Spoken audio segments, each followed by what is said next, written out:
Welcome to Trending in Education. Mike Palmer here. Very excited today to be joined by Beth Porter, who is the president, COO, and co-founder of a company called SMA Learning. She's got a really interesting background in product and technology and education and all sorts of interesting things. I'd rather hear it directly from you, Beth. So welcome to Trending in Education. Oh, thank you, Michael. I'm really glad to be here and excited to have this conversation. I'm hoping we can cover a whole bunch of stuff that's going to be fun and interesting for your listeners. Yeah, absolutely. We always begin by asking for our guest's origin story. So, in your own words, what got you to Sure. this point in your professional life? Yeah, I have no idea.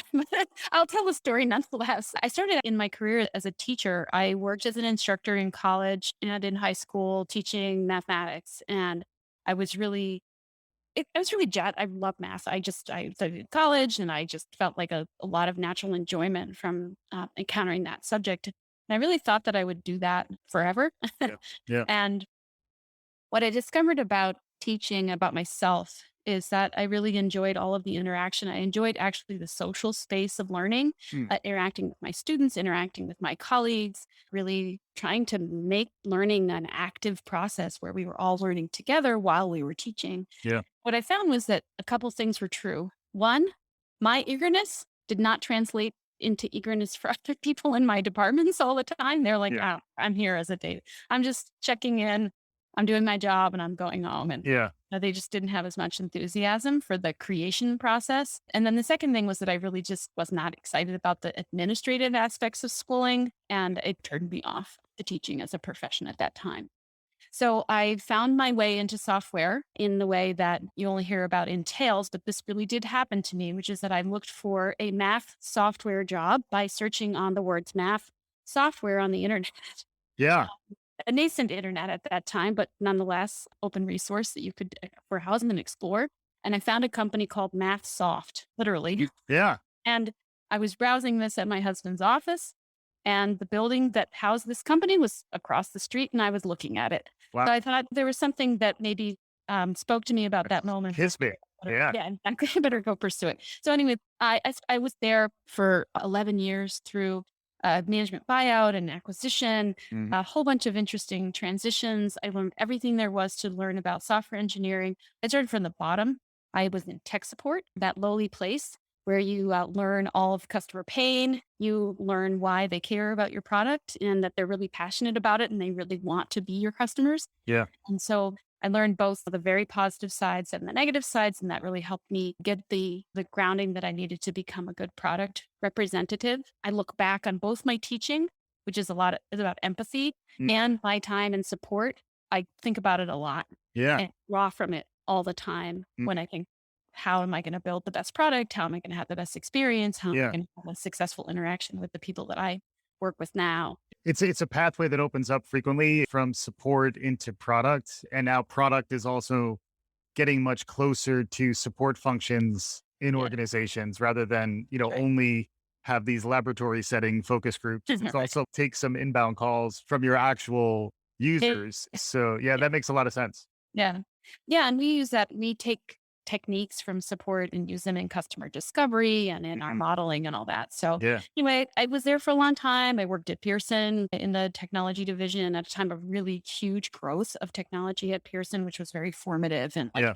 gave me a lot of skills. The big difference there is that I was working in a huge company Yeah. that was so different from the small company that I had been a part of. And it really taught me about the dynamics of large companies that was really different than the sort of like clubby way that we were operating inside of Mansoft. Yeah. And then I found myself eventually, I decided I was at edX and I decided to leave corporate things and enterprises and go back to university and work in a research lab at MIT. Mm. It was completely accidental, not a planned activity at all. Yeah. But I ended up there working for Sandy Penland in his human dynamics lab at the Media Lab at MIT. Wow. Yeah. And that is how I got started on the road to entrepreneurship. He was himself a huge advocate of things spawning from university and actually becoming things Yeah. rather than just languishing inside of university settings. And he's himself been a founder in many companies. And so he encouraged me to come out and do some interesting entrepreneurial work. Yeah. And that's what led to Riff being founded, RIFF. Can That's you right. talk quickly about that? Yeah. So before we get into Esme, which is the whole thing, the first company that I founded with Sandy and two other co-founders was Riff Analytics. We were really interested in the foundational research that had been happening at the Human Dynamics Lab at MIT, which was all around how people interact with one another. We started with physical interaction. We had people wearing actual physical badges on their bodies that had, a microphone and a Yeah. proximity detector. Like the Andy Circus ping pong balls from Lord of the Rings. You're actually So we were actually instrumenting humans, like, Right. Right. this is it, right? Physically. Put a Yeah. put a thing on and then walk around, Yeah. talk to people, do things, and then we'll measure that and we'll see what the interaction pattern looks like. And from there, we were really interested in virtual experiences online. Learning was a parallel effort being done in that team at the time. And we were like, oh, this is interesting. Maybe we should take this technology, put it inside of a video platform where you're kind of already an instrumented environment anyway. Yeah. See what we can learn from online interaction that may be the same or different from in-person interaction. Mm. And so Riff was born. We do instrumentation of video and text chat environments. We study the interaction patterns. We study communication, both verbal and nonverbal. So nodding, Yeah. Michael is nodding while I'm speaking. So things like that, sentiment, we combine in all these sort of different things that you can learn from the video and text chat environments. We model conversations. We give that feedback to people to talk to them about what we observe. And then we allow that sort of self-awareness to help germinate a new set of behaviors or reinforce ones that you're happy with. You're like, oh, Right. I have a great relationship with Michael. I Mhm. see that relationship in this data that I'm getting as objective feedback. I think I'll just keep doing it. Or, ooh, I have this really Right. crappy relationship with David. Oh my gosh, look at how many times I interrupted him. And look how off kilter we are. So Yeah. It's that's the whole. fascinating. That's like a Yeah. whole nother that I do try to have guests back on. With 3 visits, you get your own trending in education refrigerator magnet. So I think we may need to do a return engagement to Sure. riff about riff, because especially if you're giving that feedback in real time, that's super fascinating to me, because I know some types of feedback can increase your cognitive load and or cause you to get into a spiraling effect if you can't course correct. So my wheels are spinning. That's amazing that you built it, but that's a tease for maybe a future Yeah. conversation. We did want to get into a little bit more about what Esme is. Can you catch Yes. us up on what Esme Learning is? Yeah. Esme Learning is a online service provider. We create professional courses for people who are really, we don't actually care where they come from, but typically they're mid-career folks who are interested in technical topics, who are trying to upskill or reskill themselves for a correction or direction change in their career, or to start new enterprise and Yeah. entrepreneurial endeavors. We are really focused on the sort of the boundary between technical topics and business, because we see a lot of value, not just in like the straight skill development that's needed, like learning how to code Right. or learning how to do data science at a low level. And then maybe not just the very often abstract and not totally applicable business skills development that you might have going to business school, but really the intersection of those two things Yeah. where technical and business meet and allow professionals in modern settings to make better decisions as a result of learning these topics together. Yeah. Yeah, it's fascinating. And it is something we talk about a decent amount on this show, 21st century skills to pay those 21st century bills. Yeah. And with inflation where it is, you need your skills to continue to get better. And that was where I thought Esme was in a really interesting space. We also like to quote Wayne Gretzky, skate to where the puck is going. Yeah. It does seem like a lot of the skills and competencies are to give an edge to someone who's already maybe a little bit forward thinking. There's courses on the blockchain. There's things to be learned about managing through digital disruption, which is Mm. probably the new normal. Like the new normal is it never Yeah. becomes unchaotic again. And also, it seems like your career, you've skated in that direction as well. Can you share some of your thinking around skills and competencies and where, mid-career or any point in your career, how you can stay ahead of the curve a bit, and maybe that dovetails with some of what you're doing at Esme? One of the things that people often forget is that this is always combination activities, right? If you're doing a skill in isolation, that's good. Yes, you if you want to learn how to be a Java developer, you should definitely learn and then practice repeatedly the skill that is developing in Java. No question about it. But if you're trying to actually stay ahead of digital disruption, that's a very different kind of activity. There you need a combination of both technical grounding to be sure, and depending on the level or the kind of job you have, you need more or less technical grounding. Yeah.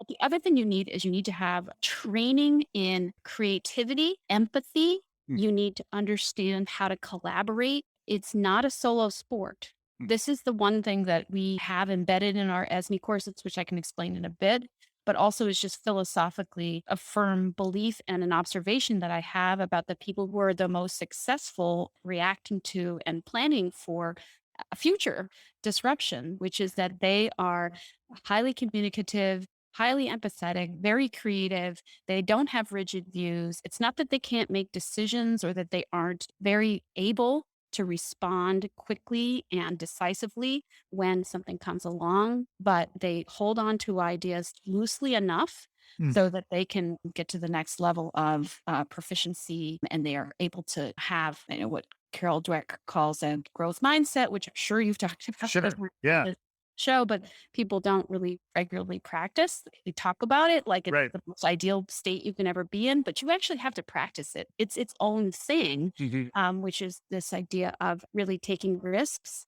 in environments that allow for that, and then to be able to practice that in more highly business oriented environments as you go. Yeah. So that's all the stuff that I think we don't spend enough time Mhm. helping people learn so that they can develop all these situational intelligences that you need to respond to digital disruption. Yeah, it makes a lot of sense. And then it sounds like there's that blending has to happen somewhere. And now that you're, really leading a learning company, you got to, think about how do you blend that in? How do you build in the soft skills component, the social emotional component? As my listeners know, I get social emotional, baby. Oh, I'm going to stop doing that at some point. Uh, Whitney's still gone too soon. But the idea that that needs to be taught, but it's going to be taught through a digital format. What's your experience been like in terms of the digital delivery of this, and then particularly the digital delivery of soft skills and social emotional competencies? It's in the word, I'll just say that, which is it's social. Learning is social. And the minute we sort of remove people from the social environment, that's not to say that you can't have extremely fruitful moments of individual learning and individual skill development, still very important. But if you want to put that individual skill into action, most of the time it has to be in a social environment. You're either teaching it to somebody else, you're collaborating with somebody else on a problem that you have to solve, you're learning from others so that you can become better and better at that skill, or some combination of all three of those things. So, social emotional learning has to start with social. And so much of the time when we look at professional development environments or we look at programming, it's very individual. Like you go and sign up, especially online, right? Like particularly online. It's all Yeah. about if it's adaptive learning, that's fine, good. Yeah. If I want to learn French, I go on Duolingo and I start going through all the stuff and it's fine. But in the end, the stuff that we're talking about, like teaching how to be responsive to technical change, rapid, disruptive change in business, you have got to be part of a social network, learning and growing all the time by interacting with other people. Hmm. And so when we program our courses, that's programmed in. Yes, people watch things and read things and do things, of course. But a huge part of literally every single experience that we offer is peer learning. Right. We put people in small groups. We have them do exercises. We have a larger community forum that's all about sort of idea exploration. We exploit some of these notions in social science around loose and strong ties, or strong and weak ties, where you Yeah. have strong ties for people who are really close, who give you all the information you need to do really tight knit work together in a team, Yeah. a cross functional or a full stacked team. And we also give them an opportunity to interact with people throughout in a cohort so that Yeah. you have this explorer experience of going out and learning things from people who you're not regularly interacting with and bring Right. that back to the group and have both of those influences throughout the entire time of the course. Yeah, that makes sense. So you're cohort based and scheduled in time. And Yes. the other term of art that's out there is micro credential. So it is certificates, is what we're talking Right. about here. Can you explain the exact credentialing that happens? Yeah, we actually give out certificates and badges. And one of the things that's nice about badges is that they typically have a set of metadata associated with them. So you can really introspect over what actually was inside. It's nice that you have a certificate from MIT for AI Yeah.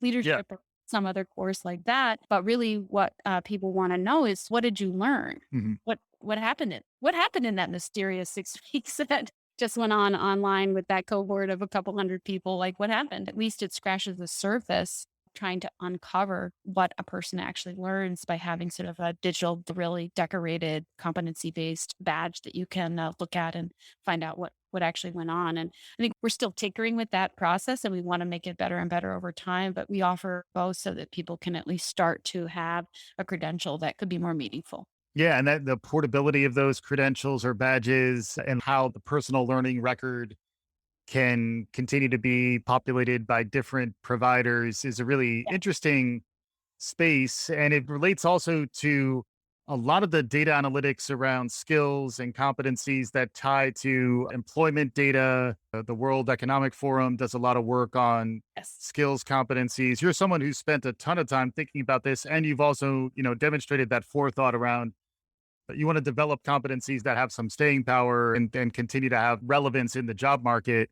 What's your perspective on the current state of the skills ecosystem and maybe some thoughts about where it may be heading? I think the skills ecosystem still lacks one really fundamental thing, which is this notion that your skills are still something that you get individually measured on all the time. And yet, the way that we work and the way that we actually achieve value inside of business environments is by being collaborative and working in teams. Mhm. And yet, it's just not reflected. And people actually, it's not even just that it's not reflected. People look upon it with great suspicion. And it's just like socially not acceptable yet to have a credential that's associated with a group Group work. something, Yeah. right? Mm. Like you can have a grade if you've gone to business school or Yeah. observed it from afar. You know that half of the reason why people are in business school is to work collaboratively with others, to build a network, Yeah. to have like business associations sometimes for life, right? Right. Like It's working collaboratively and then also drinking collaboratively is the other component of business school, at least historically. Yeah. socially, Yeah. right? So Yeah. this Yeah. is the social part. But then, Yeah. the professional and the social, they go together, like it or not. I mean, this is how business is done. You have to Yeah. have social components, Mm. professional components, collaborative, communicative. Yes, of course, there are many places that operate very hierarchically, but at the end of the day, whether that is a very visible component of a workplace or sort of a shadow workplace where work really gets done, Yeah. and among these people who have these very tight, trusted social, professional relationships, that is not something that we ever credentialize or we ever value or we ever talk about as being important. And yet it is absolutely the glue Mm. of a successful organization. Yeah. And we should practice it as a skill. And then we should laud it and find a way to credentialize it as an ongoing sort of development of your professional self as you go through.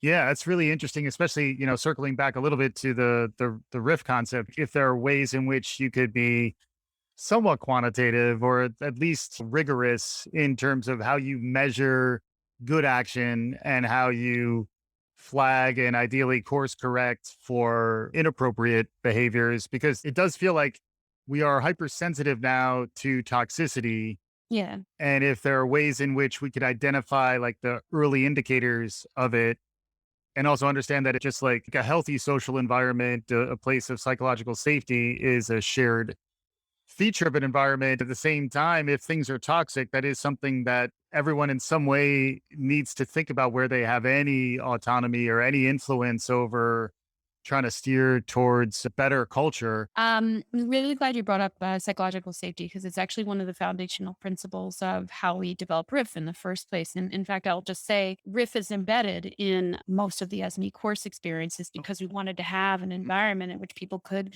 practice being together, working in collaborative groups, get feedback for themselves, learn, grow, develop in this other dimension, not just the things that we're explicitly teaching, but these other components of how to be successful and how to have a mindset shift happening while you're doing skill set shift. But psychological safety is really important because one of the things I think that is a mistake that we were on the verge of making was making anything about the RIF environment punitive or judgmental. The thing that was really important to us as a forever principle for the whole company is that it's always something that is formative, Mhm. that is transparent to all participants. Mm. It's not something that can be leveraged against you. And Yeah. it's something that's supposed to be growth oriented. Yeah. So Yeah. when we give feedback to people, the feedback goes directly to the person Mhm. or the participants in any particular scope or context. Mhm. If you and I and two other people were in a RIF meeting, all the feedback about that meeting goes to all of us. Yeah. And it's not the manager gets it, Right. some other higher authority gets it, we get it. Mhm. That also means that we are collectively responsible for the outcome. Mhm. And it's not just I'm the person who doesn't speak up, so it's my Right. responsibility to speak up. It's that it's our collective responsibility to make sure that the team is successful together, that you have good engagements. And that way Mm. you create an environment in which the expectation is this is a group activity. We are responsible for ourselves as a group. We're responsible for ourselves as individuals, and we're going to work on all of those together. Yeah. And this is what the transparency that's a tangible measurement allows you to start to broker a conversation around. Because Yeah. otherwise, it's really hard to confront somebody to say, I think you're an interrupting jerk. But if you have a score that says, oh, yeah, Yeah. A little bit. odd interruptions there. The visibility and the awareness, then it just becomes a little bit more, it's a little easier to have the conversation. Makes a lot of sense. One of the trends I've been watching over the years is feedback. As feedback gets better, or as a friend of the show, Steve Jordan's likes to call it feed forward. It's more about advice for future behavior rather than critique of past, Yeah. but it's using past behavior as a flag to say, hey, you want to steer in a good direction moving forward. That seems like something that should be possible nowadays, perhaps in ways that Yeah. hasn't been true over the last 20 years, which is the lion's share of my professional life, has been trying to understand what's just now possible. What's really amazing now is so much more stuff is just now possible. It can be built and in market much faster. And you now have experience coming out of the media lab and now founding a couple of companies. Can you talk about how things have changed and what it takes to be entrepreneurial, to get new things going in this wacky day and age that we're living in? I think one of the things that's undervalued as a first step in anybody's entrepreneurial journey, because they always say, oh, you got to get your pitch right, you got to raise some money, and you got to make some tech and get a friend or whatever. I actually think that people spend less time actually talking to other people about their ideas before they go out and start to try to do something. And I would say this is also for career development. One of the things that I learned early on is that you can't talk to enough people because what you're trying to understand is something about yourself through that conversation. Yes, of course, you want to try to give something back as well. But the whole idea of going out and talking to people in the adjacent field, in something you're interested in going in, somebody who's kind of higher up in their career development than you are, Yeah. or whatever it is that you start to run up against the bumpers of the thing that you might be interested in. And then it allows you to figure out what's my next. And maybe I don't really want to be an entrepreneur because I didn't totally realize what would be involved and Right. incredibly complex dam having to be both the total inventor of this thing and then also the person who talks about it constantly and the person who raises money and also runs an operation. It's Yeah. actually insane. Yeah. Like that anybody's successful doing it. It's sort of amazing. You should know yourself and know whether that's a possible direction. And if you have an entrepreneurial sort of bug, just knowing how much of that you can do and how much of it you're going to need partners to help do with and for you. Mm. And talking to people is going to help you understand that. Yeah. Even if you're not, like, let's just set entrepreneurship aside, even if you're just trying to upskill and reskill and figure out where to go from here, whatever wherever you're going. Yeah. Again, I feel like we undervalue the conversation Mm, as a way to help gauge what your next thing is mm, and talking to people about what their experience has been and pulling all of that anecdotal information in and build your sort of like next self, mm. right? And then Yeah. learning, you got to learn stuff and Right. learn it with other people and you got to learn as many things as you can and you should be learning for your whole entire life. And Right. like, you just people say lifelong learning all the time. I just can't overemphasize how important it is to always think of yourself as a learner, no Yeah. matter what. Yeah. Yeah. That makes sense. Also makes me think about the notion of social capital and relying on your network where, actually asking them for a conversation and then having the conversation ultimately lead in a good direction. I think the way in which those conversations have been transformed by technology and by the pandemic is also super interesting. But one of the things that I've heard researched, and it reminds me a little bit of what you were talking about with Riff, is that more frequent but shorter touch points with your staff and with other humans are higher yields than less frequent, longer touch points, which almost seems like an evolution of digital. And then similarly, how much can be handled through Slack or Yeah. SMS versus when do you need to be on the phone or talking to them? Any thoughts on where this is all heading? Because it does feel Yeah. like there's been some upheaval and transformation of our social interaction platforms as someone who's built one. Any perspective on all of this? I think that there's this like weird debate that I don't totally understand that it's somehow either or. Like you can either have really short interactions and that's successful, Hmm. or you can have long interactions and that's successful. And I'm like, I don't why do I have to choose between those two things? I don't understand that. To Yeah. me, it's really about purpose. If my purpose is to make sure that somebody on my team knows that I am there to support them and help them and make sure that they feel listened to and that I ask them what I can do to help them be successful in the organization, that might be a 5-minute check in every week because I just want to make sure, hey, we haven't seen each other or Yeah. talked. Are you good? What do you need Right. from me? How can I help you? What am I not doing? Can I help? Can I tell you some things that maybe I need you to do differently? That can be a very short conversation Yeah. and frequent interactions actually do help because then you're just like you don't have to wait till a crisis boils over for you Yes. to be able to have a conversation with that person. Mhm. On the other hand, I think one of the things that gets dismissed is this idea that you don't need long form conversations Right. anymore. I fundamentally disagree with that. There are so many complex things coming out of new technologies, new ways of operating from a business point of view, and new ways of interacting with one another online and in person that definitely require long form conversations, brainstorming. Yes, punctuated by breaks. Yes, Sure. there's fatigue Yeah. with being on video all the time, all Yeah. those things notwithstanding. But these are long conversations that need to have plenty of time to let you think, collect your thoughts by yourself and with others. Mhm. And those are definitely long form. That is not quick work. Yeah, it's funny. It reminds me, a good friend of mine, a colleague for years, used to always say, "You can't get strategic in a 30-minute meeting." No, I don't know if that's you entirely just true, started. but exactly. Yeah. And it does make me think of, we did a shout out to Mihaly Csikszentmihalyi, the father of flow, who passed away Yeah. recently. But the flow state, to your points, really throughout this conversation, is really a shared state that transcends the individual. And how do we get to a place to cultivate the team Yeah. to get tuned so that it's more in that like flow state Yeah. is a really interesting notion. I'm actually really glad you brought up flow because one of the things I'm super excited about professional development and learning in new modalities is game based learning. Hmm. I'm super excited about the idea that I think it's just been long the reserve of kids. Like, I want to reclaim games. Yeah. I'm an adult. I'm I'm good. I love games. I'd love to be able to have that as a mechanism for learning. And I just think that the game environments are Hmm. becoming so much more sophisticated.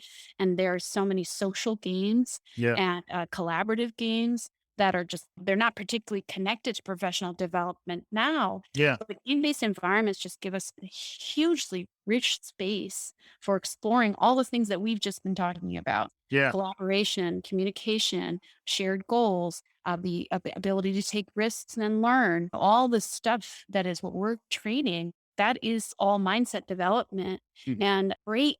ground for learning how to be with one another in a situation that's safe, Mhm. but instructive and potentially transformative. Yeah. And I'm really interested in investments in that. And when I look around and say, what am I excited about? What do I want to Yeah. see coming out? I don't have to be the inventor. I want somebody else to invent Yeah. stuff that I did out too. I look at game-based professional development, game-based learning as a place that's underdeveloped and people talk about it. And I don't know, mostly in the context of VR, Yeah. but I think that just immersive games where you have really tangible, rich, meaty problems to solve with others is a really great space for learning. Yeah. That's interesting. Even the escape room way Yeah. that was going and the Yeah. idea that it's an experience, shared experiences was something that was all the rage prior to the pandemic. And then it Yeah. became about social distancing. And then even that social distancing led for ways to feel more proximal And digitally, which is really interesting. This is now where we could put on our goggles and begin the virtual experience part of the conversation. I'm only kidding, but where do you see things headed? Are there any trends or larger yeah. waves that you think are worth paying attention to? Yeah. So in addition to game-based learning, I think one of the other ones I'm really excited about, and maybe some of your listeners will be like, she's not thinking about it the right way. But I'm not as excited about VR as everybody else is.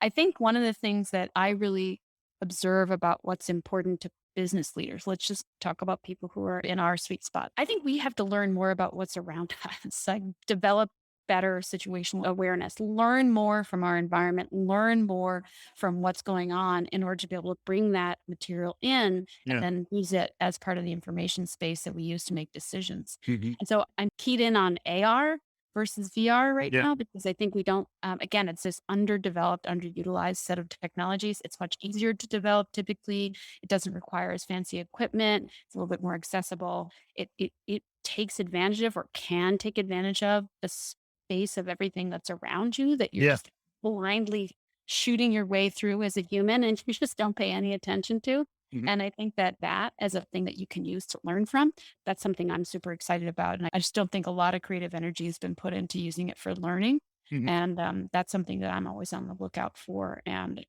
we are starting to actually build some capabilities around internally that we're excited about releasing next year. Yeah. Um, so AR, definitely game-based learning for sure. I'm also a big fan of using data to give feedback to learners. So all this space of predictive analytics, some colleges do it really well. Mm. So they're just like microscopically collecting data about every single, did they go to the dining hall today? Did they sign in at the basketball gym? Did they, whatever, did they chat with somebody on the internal app of the school? All of that stuff sounds, oh my gosh, it could be used for Yeah. terribly Big very brother. Yeah. Yeah. very big brotherish. Luckily, we have laws, at least in the United States, that protect. There is a class of data that is protected, that is educational data. But what I like about that, it doesn't feel big brotherish to me, but I think it's very useful, is trying to use it to intervene to help students become more successful. And rather than simply saying, we know there's going to be summer melt, we know there's going to be attrition, we know that people are at risk, we're taking it on the chin or at the erosion of standards so that you just drive more retention. I think all of those things are just like that's old thinking. And really, we should be thinking about how we can use data for student good Mm. and for student help. And this is everything from mental health to just like helping them stay on track, stuff about financial, all of it, the whole Yeah. thing. Like, what Yeah. do we Yeah. identify as the triggers for a student being more at risk than they were before, and how do we intervene? I'm excited about that as it's getting that to be more pervasive and something that gets used with a little bit more clarity everywhere. Yeah, makes sense. And it sounds like we're going to want folks to be equipped with those cutting edge skills that they need. And if they need those skills to be an entrepreneur or to be mid career professional aiming for some higher heights, they should go to SMA Learning. And then also your business model is also to sell through the organization as well. Can you just expand on that a little bit? Yeah, so we have two ways that we sell our courses. One is that we go directly to consumers. Lots of people are really interested in courses being offered by the experts that we have through our business partnerships with universities. We work with MIT. Oxford University, Cambridge University, Imperial College of Business. Looked like you were slumming a little bit there. I can't. That's an impressive catalog here. Yes. And we work really hard to help make those university partners really successful in delivering extremely high quality, high touch online courses that are just out of the ordinary. They have collaborative elements and they have Yeah. multimedia elements and like cool stuff and really amazing faculty who have lots of really rich ideas to share. And we just like, we're Yeah. just gonna amplify them and make them awesome. Mhm. Um, and so we have those courses and we sell them just direct to people, but then we also sell through various channels and we have relationships with various partners. Mhm. We sell into learning and development groups inside a company. We just are trying to do the thing that we think is the most important problem to solve for adults in Yeah. this world, which is for them to become smarter and smarter over the course of their career Right. by being able to have the opportunity to encounter new materials in a learning environment with others and then bring all of that really back into the workplace so that it doesn't feel like I learned once and then I worked. Right. The two never came together. We want that to be something that is truly woven together throughout people's careers so they can feel like I learned something and it really helped me change myself and my workplace and it was meaningful. Hmm. Fantastic stuff. Any concluding thoughts, final thoughts as we're wrapping up here, Beth? If folks wanted to look at Riff, where do they go? Riffanalytics.ai. Riffanalytics.ai. We didn't talk about the robot overlords. There's plenty of things to be concerned about how the humans stay ahead. But any concluding thoughts as we're wrapping? Yeah. One other concluding thought is we don't learn about or teach about ethics and responsible use of technologies nearly enough. And if I had to make a plea to every university on the planet about one course and one course to add that you would be required to take as a student in any technical field, really any field, it would be about ethics, responsible use of technology, and how to govern your use of that technology inside your business. I think it's critically important. It's an element of courses that we teach, and it should be a part of everybody's education. Hmm. Yeah, that's a great closing note. And it all comes back to teaching humans to be good humans to each other, and then also learn how to engage with the emerging technology to stay out ahead of the curve. Very much appreciate you sharing your time with us. Beth, thanks so much for joining. Thank you, Michael. It was a pleasure to be here. And for our listeners, hopefully you enjoyed what you're hearing. If you did, subscribe, write us a review, tell your friends. We'll be back again soon. This is Trending in Education.